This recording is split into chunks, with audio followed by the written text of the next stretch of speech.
So today I'm going to give you a little update on the Enduristan Sandstorm 4H tank bag in operation.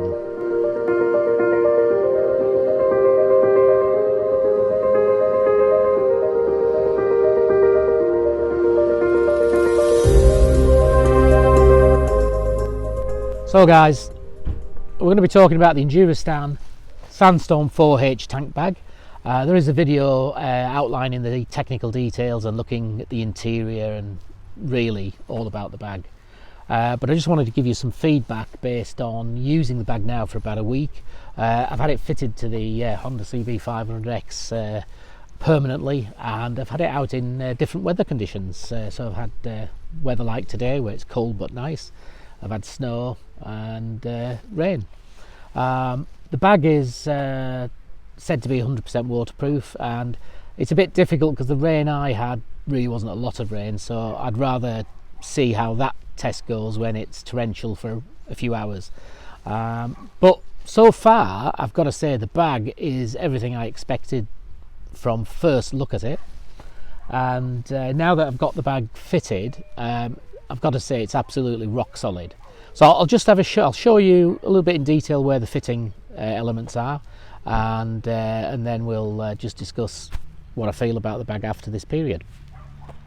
So the tank bag was relatively easy to fit. It has a harness at the front, and it has two straps at the rear on either side. Those straps you can see in this image here, and they are rock straps, proper Australian rock straps. Very heavy duty, designed to stretch from 30 to 50% of its standard length when not stretched, and I've fitted it, as you can see here, to the front footrest mounts, and this clip here stays permanently on the bike. It's cable tied on with very heavy duty cable tie. And it has a little bit of rubber section on the back, which I guess gives it a bit of cushioning for the bike. So the female ends fit to either side of the bike, and the male buckle here is part of the rock strap. These are tensioned to probably on this bike to about 30% of its length, and they are really tight. If you just look here, you can see there is some movement, but pretty much as tight as you can get. I was initially a little bit concerned about these female brackets and the fact that they're cable tied, and when they're loose, they don't dangle, but they do move about. But I think they move about. I think the design so that they move about deliberately, in case you move the bag slightly or you knock the bag. It gives a little bit of flexibility. Initially, if you've seen the other videos, wasn't so sure about the fitting here. Did think maybe I'd fit it somewhere up here with any of the bar work that goes on behind the panel and just drill a couple of holes. But the bars don't really sit right on the Honda CB500X to do that. And the only other place I think you could fit is back here. And to be perfectly honest, it probably would do, and if the bottom doesn't work out for me, that's probably now where I'd relocate. But what I'm going to do is I'm going to leave it where they have actually recommended putting it, which is the footrest, and we will just see how they survive several months of use. At the front of the bag you have these two buckles here and here, and you have a harness which goes around the headstock, which is kept on the headstock with this buckle here. It's a bit awkward to film in here, guys, but it's just a webbing strap, heavy duty, that goes around the headstock. You void the cables, put it underneath the cable so it's just sitting under the headstock, and really this buckle here, the one that sort of connects the two, is there just to stop the harness from falling off when you don't have the bag on. So when I've taken the bike out without the bag, I did it one day without the bag just to see how the harness you know, if it stayed put. It wasn't going anywhere. So when you release this tank bag, I'm going to leave the harness on. It's not doing anything, it's not getting in the way, and it's not snagging with anything. And I've had a test ride for a day with that, so I'm perfectly happy. Also, the other thing to say, fueling up, and it's a question that I asked myself in the beginning, and others have asked subsequently. Fueling up is very, very easy. I've done it a couple of times actually, and all you do is you just release these two buckles here. So if we can just get in, you just release them two buckles, and then the bag just tips back into that position there, and if you're sitting on it, it's just resting up against your stomach. But if not, that's what the tank bag will look like when it's sat back. You can fuel up, and then once you're fueled, you just put it back down. Now, because what I've noticed is, because of the high tension of these side rear, the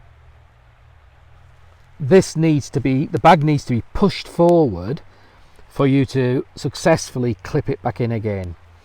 And I've found the best method of doing that is actually sitting on the bike, pushing it forward and using my stomach to hold it in position whilst I clip it. That's worked really well for me.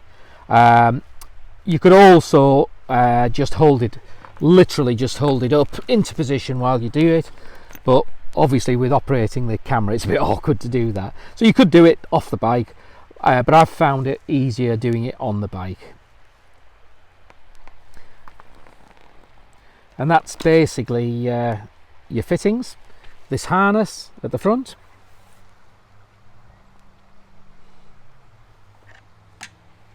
and the side rock straps. So one thing to say with the harness when it's not being used, it doesn't get in the way, it doesn't snag with anything, because it's designed with a male and female on the tank bag and an opposite on the harness. It means that you can actually click them together when you're not using the tank bag, so they don't flap about. And that's what I've been doing, and it works really well. So I'm really happy that I was a bit unsure, but I'm really happy that harness isn't going anywhere. It's not going to cause any problems, and it's not going to get in the way. So that's the harness reconnected, and I had to put the camera down, but I've done it just by literally holding the tank bag forward, connecting those male-female connectors, and it's back in position. I've played around with the position of the bag, but this is the position I've settled on, where it's sitting towards the front of the tank, and it has about an inch of space back to the seat. Now, it still works well enough when the rear of the bag is in line with the seat. It doesn't cause any problems, but I've just found that position to be just a little bit more suitable for me. The bag is designed to flex, and it's designed to flex simply because it's designed as a trail bag. So if you're going to go on trails, you want a little bit of movement in that. You don't want it to be rock solid. I've had it on a trail, and again, that worked really well. I'm able to stand up, I'm able to bend, I'm able to flex about, and the tank flexes with me if need be. The tank bag flexes with me if need be. I haven't used it for putting any camping gear in yet, for travelling. But when I do get to go camping, I'll give you an update on how it packs from a point of view of the normal stuff I'd like to put in the tank bag. One other thing that I've done is with the map pocket, as you can see the map pocket here, and if you see the flap is on the, because the map pocket is larger than the tank bag, so you can get a reasonable map inside for a compact tank bag. Now actually this flap here, obviously it's velcroed on, this flap here is designed to sit at the back, something like that. So that's how it comes, designed with the flap overhang in the back, and it's flexible, so it's not going to get in the way. Just let me put that on properly. Okay, so that's now in its position as instructed and as designed, I should say, with the flap at the back here. Now, even though you're sitting on the bank and you've got an overhang, that doesn't interfere with you until you start going off-road, and then obviously it bends because you're standing up and pushing against it. I personally don't like it that way around, and the reason for that is that although it's not causing any problem because it flexes with me, it irritates the hell out of me. It just irritates me to be touching it, and it's just me, but I just can't sort of live with it, the mat pocket that way around. So this is the way I'm running it, with the overhang at the front and no overhang at the back. It's not the way they have designed the bag, but it works perfectly well, and I've had it I've most of the time I've had it this way around, other than testing it the other way around.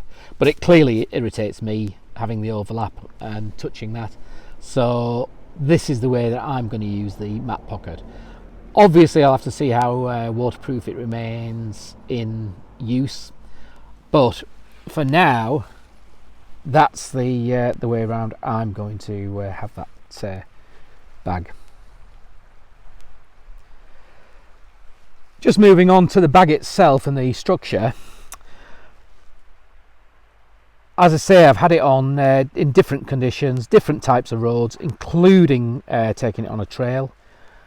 And this thing is, I know it's got the flexibility, designed to have that flexibility, but this thing is rock solid on that tank.